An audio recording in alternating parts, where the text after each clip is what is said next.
Silent watchers. For 2 centuries, Earth had maintained its place among the stars with quiet dignity. Not as conquerors, not as empire builders, but as innovators, healers, and mediators. The Galactic Council had welcomed humans with cautious curiosity when their first interstellar ships appeared at the edges of mapped space. They were fascinated by these beings from a remote death world, creatures who seemed too fragile for the harsh planet that had forged them. What the Council never fully grasped was that Earth's restraint wasn't born from weakness, but from hard-learned wisdom. Humanity had nearly destroyed itself twice before reaching the stars, and those bitter lessons were carved into their collective memory. So they built modest fleets, established small colonies, and shared their medical and agricultural innovations freely. They listened more than they spoke in council meetings and offered solutions rather than demands. And for this, they were secretly mocked. The Vicari Imperium, in particular, saw Earth's approach as proof of fundamental weakness. Supreme Overlord Zeth Ken, his carapace gleaming under the 7 red suns of the Vicari homeworld, had long viewed humans as an evolutionary mistake, soft creatures that somehow survived despite their lack of natural armor or significant offensive capabilities. They build gardens instead of fortresses, Zethkin chittered to his war council, mandibles clicking with barely contained derision. Their ships carry more scientists than soldiers, and yet they hold 12 seats on the Technology Committee. War Minister Krevtar raised a clawed appendage. Perhaps there is wisdom in studying an adversary before dismissing them. The humans survived on a world that should have killed them. That suggests adaptability. Zethken's multifaceted eyes narrowed. Then let us test this adaptability. Not a full-scale attack. The Council would intervene, but something surgical, something that will reveal their true nature when pressed. Within a cycle, the plan was set. The target, Helios 9, a remote human research outpost studying stellar phenomena near the Horsehead Nebula. Small enough that its loss wouldn't trigger a galactic incident, yet significant enough that Earth couldn't ignore the attack. The Vicari strike force moved through the darkness of space with predatory precision. 6 stealth cruisers, their hulls coated with light-absorbing polymers, approached the outpost from the nebula's shadow. They expected minimal resistance, perhaps a single patrol ship and some automated defenses. What they didn't expect was that humans had been watching them all along. Commander Elena Reyes stood in the darkened command center of the EDF Vigilant, a vessel that officially didn't exist in Earth's naval registry. The ship floated silent and dark, running on minimal power, its advanced stealth systems making it virtually undetectable even to the Vicari sensors passing nearby. They're committed to the approach, her tactical officer reported quietly. 6 cruisers, Thresher class, weapons hot. Elena didn't react immediately. At 47, she was considered young for her position, but 2 decades in Earth's Deep Space Intelligence Division had taught her that patience was often the difference between victory and disaster. Her dark eyes remained fixed on the holographic display showing the Vicari formation. "Send the alert to Helios 9, she finally said. "Silent evacuation protocol. They have 18 minutes. Her communications officer nodded. "And after evacuation, Commander." Elena's expression remained unchanged, but something shifted in her eyes, a coldness that hadn't been there before.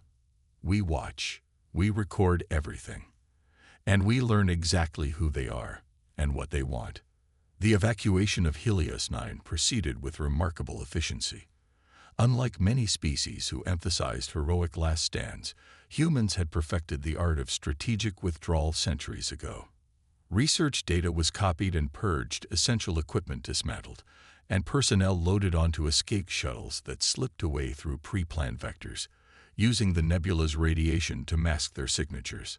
By the time the Vicari cruisers opened fire on the station, only automated systems remained to greet them.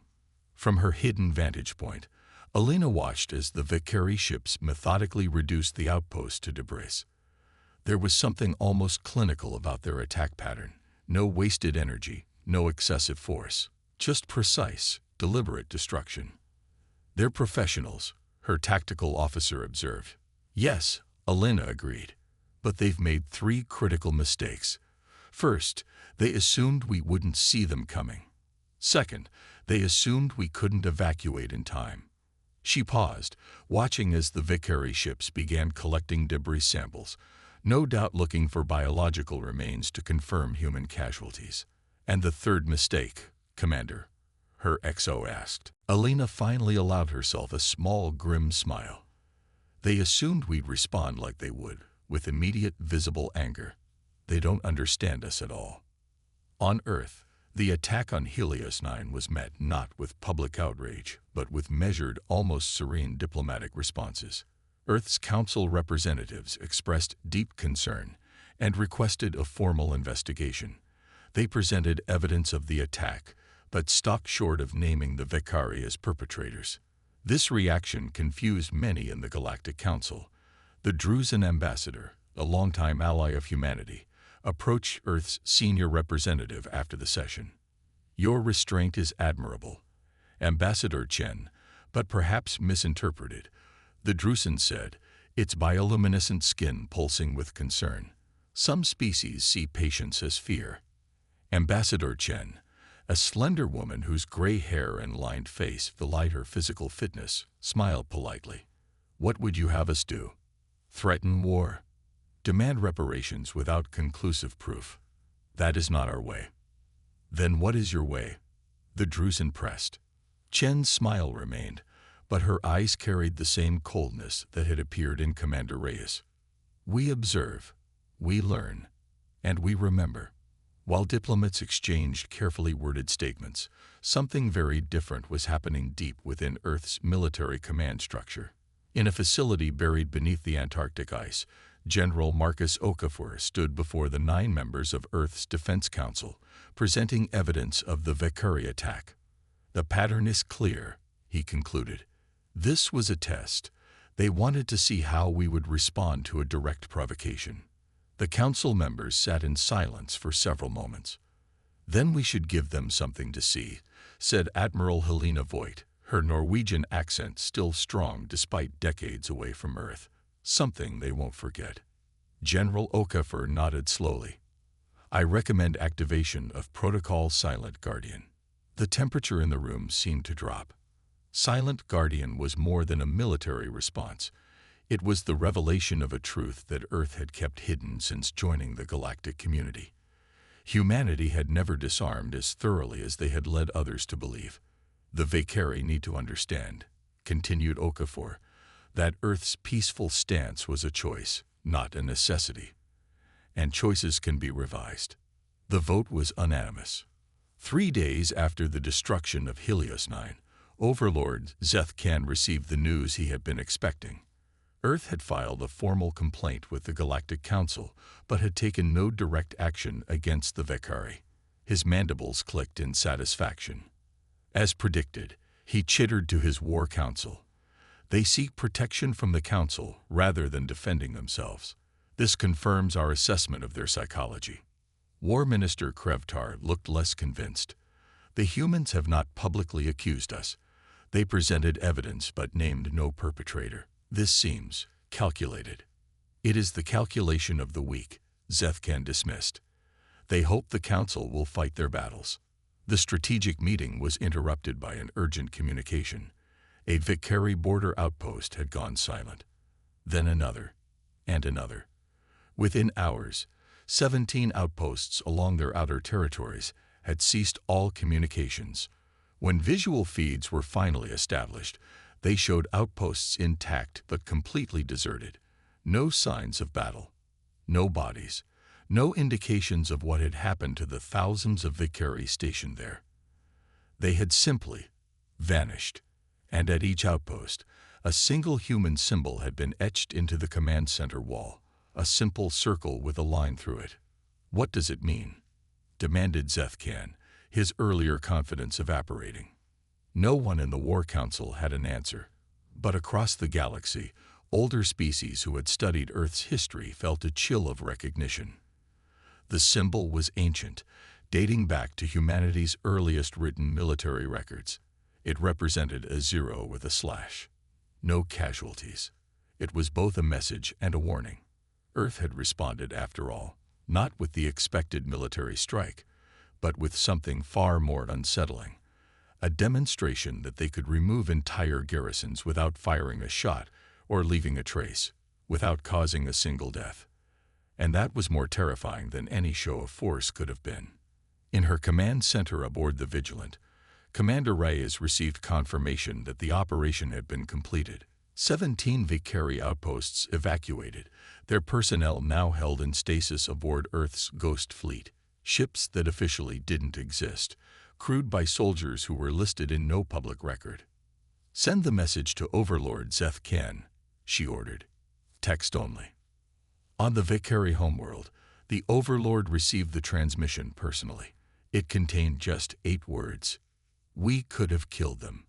Remember that tomorrow." As night fell across the Imperium's capital, reports began arriving of strange phenomena throughout Vicari space. Phantom ship signatures appearing and disappearing on long-range scanners. Communication systems briefly going offline and coming back with their encryption keys altered. Power fluctuations in major cities that formed patterns, too regular to be accidental. Earth wasn't just watching. It was demonstrating capabilities that the Vicari had never suspected, and doing so with surgical precision. By morning, the Vicari Imperium had mobilized its entire fleet to defensive positions. But as the suns rose, something unprecedented happened. All 17,000 missing Vicari personnel were simultaneously transported back to their outposts, unharmed and with no memory of where they had been. Each carried the same message in their personal datapad. This was a demonstration, not a war. The choice of what happens next belongs to you. In the Galactic Council, Ambassador Chen continued her measured diplomatic approach, never referring to the night's events, never making threats. But now, when she spoke of peaceful coexistence, representatives of even the most aggressive species listened with new attention. Earth had finally shown a glimpse of what it could do when provoked. And it had done so without taking the single life, a restraint that many species found more intimidating than any display of destructive power could have been, because it suggested that humans didn't need to kill to win. They simply chose not to. Thunder speaks. The Galactic Council chamber had never been so silent.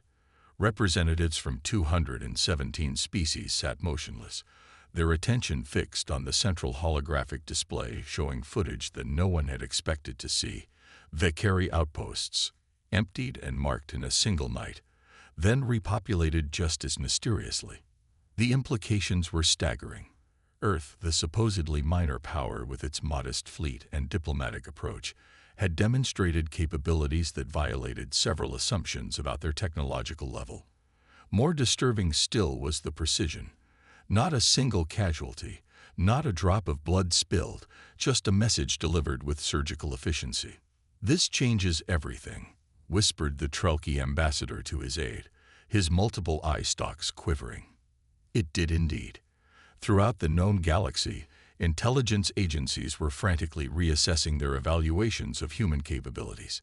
Military strategists were running new simulations, and diplomats were carefully revising their approach to Earth representatives.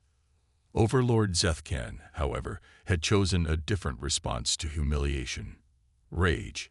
In the secure war chamber of the Vicari Imperium, he slammed his armored appendage against the strategic table hard enough to crack its crystalline surface. "They made us look weak," he chittered, venom dripping from his mandibles. "This insult cannot stand."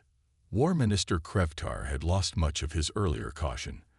The humans' bloodless operation had targeted installations under his direct command, a personal embarrassment that stung his honor. "We should strike back immediately. A real attack this time, not a test." "No," interrupted a new voice. Science Director Varenshal stepped into the light, her smaller frame and paler carapace marking her as part of the Imperium's intellectual caste. That would be suicide. Before Zeth Ken could respond, she activated the chamber's main display. "Our analysts have been studying Earth's history more carefully since the incident. What we found suggests we have catastrophically underestimated them. The display showed ancient human conflicts, world wars, Cold Wars, regional disputes spanning centuries.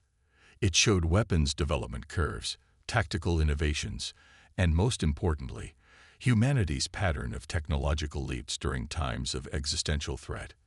They nearly destroyed themselves twice, Vrenchel continued, not from weakness, but from how quickly they develop weapons when threatened. Each time they stepped back from the brink, they chose restraint, not because they had to, but because they understood something that we've forgotten. And what is that? Sneered Zethkan. That true power lies not in what you do, but in what you choose not to do. She gestured at the display.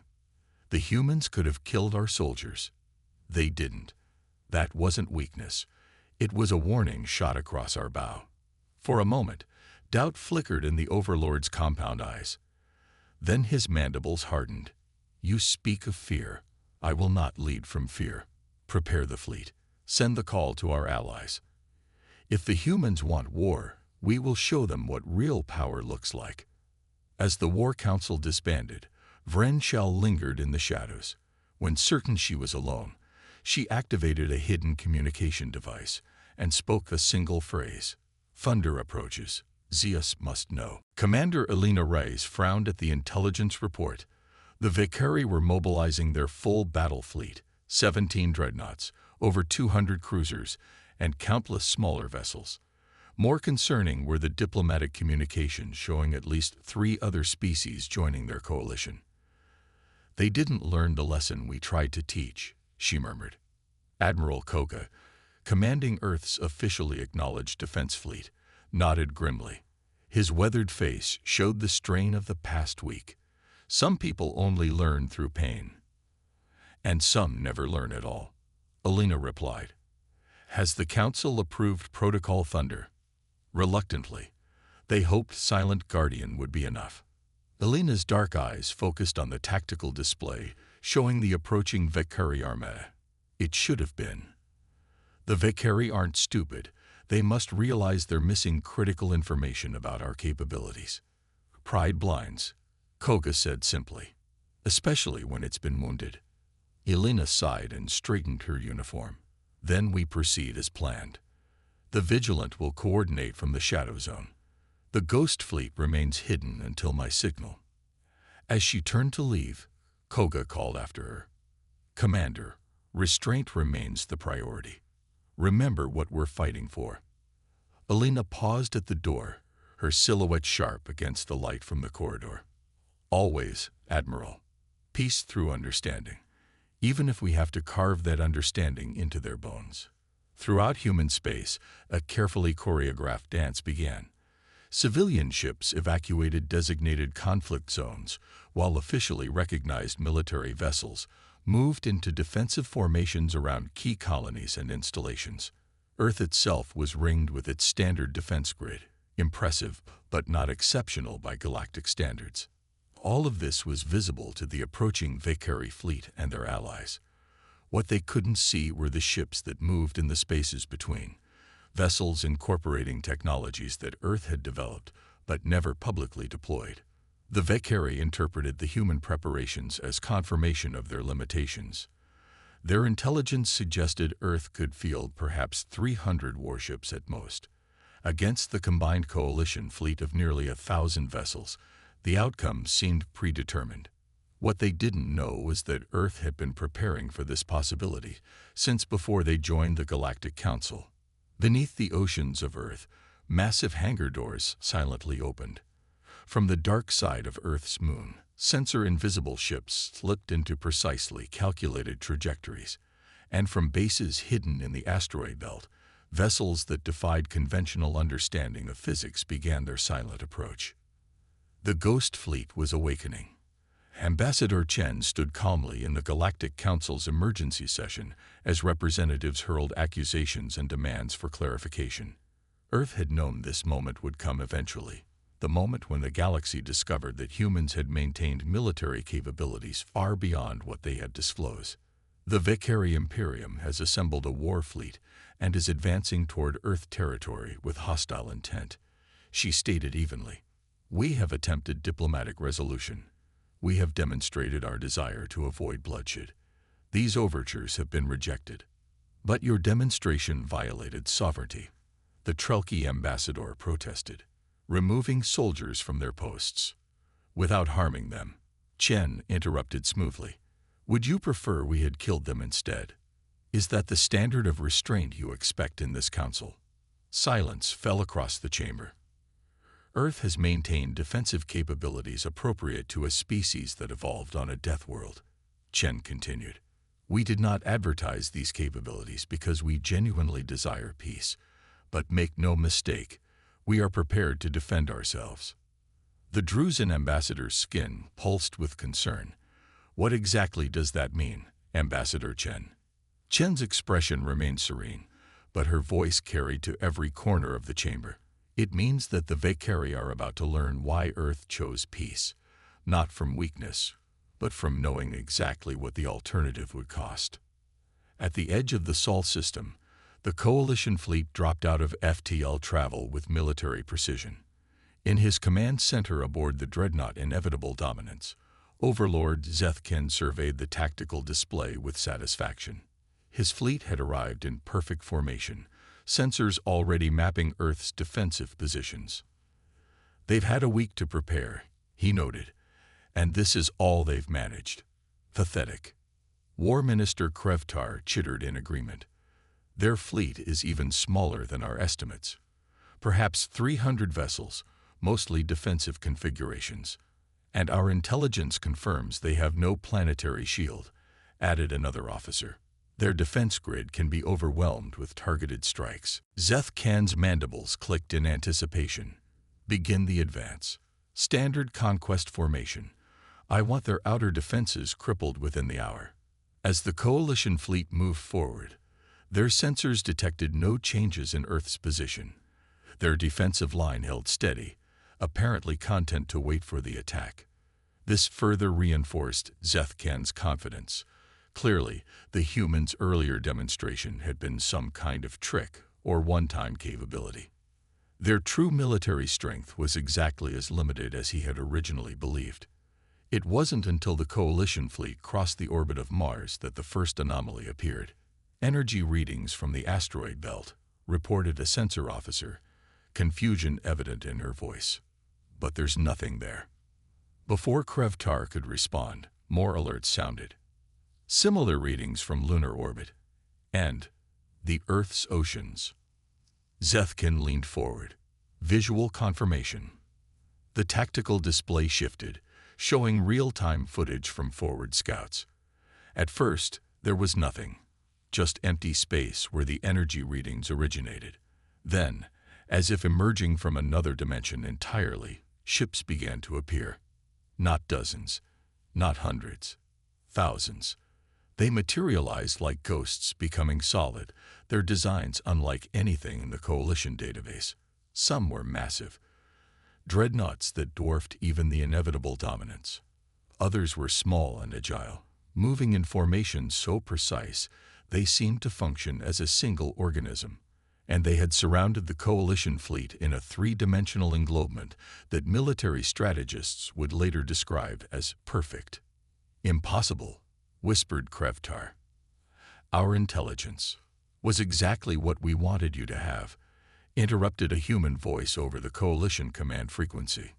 Commander Elinga Reyes' face appeared on the main display, her expression neither triumphant nor angry, simply focused. "This is your only warning, Overlord Zethkan. Withdraw your fleet now, or we will demonstrate why Earth chose peace." Zethkan's pride overwhelmed his survival instinct. "You think holograms and tricks will frighten us? Your technological deception at our outposts was impressive, but it changes nothing. You cannot match our firepower." Elina's expression didn't change. "This isn't a negotiation. You have 5 minutes to begin withdrawal." The transmission cut. Krevtar turned to his overlord, mandibles quivering slightly. "Perhaps we should reconsider." "No." Zethkin slammed his appendage down. "They're bluffing. Those ships are probably empty shells, sensor ghosts to make us hesitate. Prepare to attack.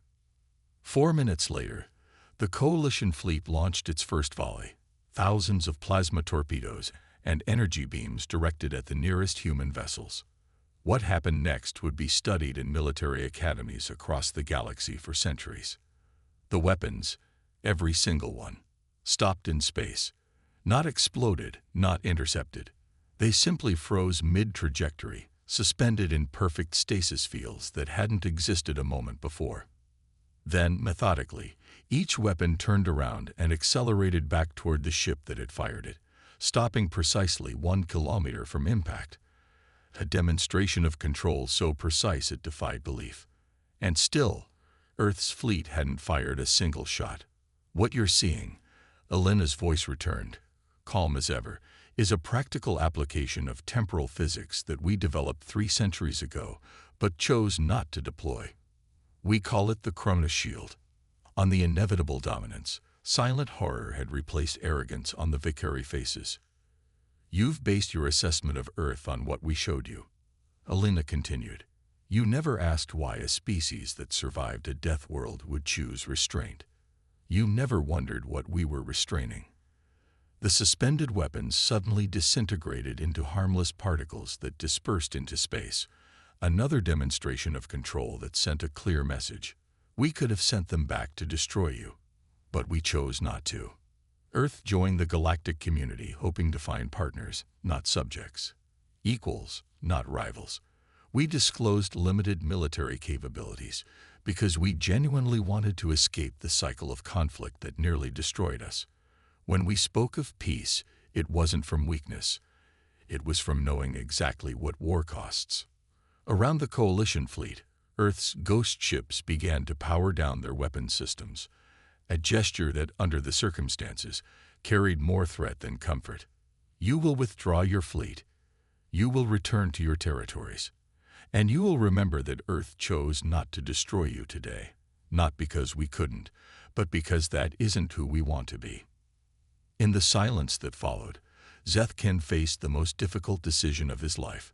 Pride demanded resistance. Survival demanded retreat. For the first time, he truly understood the burden of leadership. Stand down weapons, he finally ordered, his voice subdued. Prepare for withdrawal. As the Coalition fleet carefully reversed course, an encrypted message reached Science Director Vren Shell's private terminal. Zeus acknowledges your warning. Your people will not be forgotten. 1 month later, the Galactic Council ratified the Sol Accords, a new framework for interspecies cooperation that acknowledged, for the first time, the special challenges faced by species that evolved on death worlds.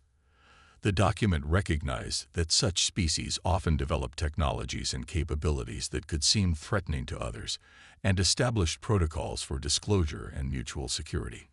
More significantly, it created the position of peace observer, representatives from death world species who would mediate conflicts before they escalated to military confrontation. Commander Elena Reyes, now Ambassador Reyes, became Earth's first appointee to this role. As she stood in the council chamber, accepting her new commission, she noticed Vren Shell watching from the Vicari delegation, the anonymous source who had tried to warn Earth of the coming attack. Later, when they spoke privately, Vren Shell asked the question that many still wondered but few dared to voice. Why did Earth hide its true strength for so long? Elena considered the question carefully. Because true strength isn't about domination. It's about choice. Earth could have entered galactic society as conquerors. Many of our ancestors would have chosen that path. But we learned, through bitter experience, that peace maintained through fear isn't peace at all. It's just delayed war. And now, Vren Shell pressed, now that everyone knows what Earth can do. Elena smiled, a genuine expression that reached her eyes. Now we have the opportunity to build something better. Not peace through fear, but peace through understanding. Even if we had to demonstrate our capability for war to create the possibility for lasting peace. As news of Earth's previously hidden capabilities spread throughout the galaxy, attitudes toward humans began to shift. What had once been perceived as weakness was now recognized as remarkable restraint. Species that had dismissed humans as naive now sought their counsel on conflict resolution. And in quiet moments, in secure chambers where the truth could be spoken plainly, military leaders across many species asked themselves the same question. What else might humans be capable of that they choose not to reveal? The answer, as many suspected but few voiced aloud, was that humanity's true strength had never been in their hidden fleets or advanced weapons. It was in their ability to imagine peace even after evolving in war, to choose cooperation over dominance when they had the power to choose otherwise. It was a lesson that would reshape galactic politics for generations to come. On Earth, in the ancient facility beneath Antarctic ice, General Okafor stood with Admiral Voight, watching as the Ghost Fleet returned to its hidden docks. "Do you think they really understand now?" Voight asked, her voice carrying the weariness of someone who had lived through too many conflicts. Okafor shrugged slightly. "Some do. Others will take time. But they've seen enough to know that Earth's choice for peace isn't born from weakness. And if they forget again..." The general's expression remained calm, but his eyes carried the same quiet intensity that characterized so many humans who had risen to leadership positions. "Then we'll remind them. As many times as necessary. Because that's the burden we accepted when we developed weapons that could end civilizations, the responsibility to ensure they're never needed." As the massive hangar doors closed, sealing away Earth's ultimate insurance policy once more, Okafor added softly, "That's what it means to be human. Not that we have the power to destroy, but that we choose, again and again, not to use it." Around Earth, life continued. Gardens grew, children played, scientists explored, and behind it all, silent and vigilant, the Watchers remained, ready if needed, but hoping, always, that they never would be again.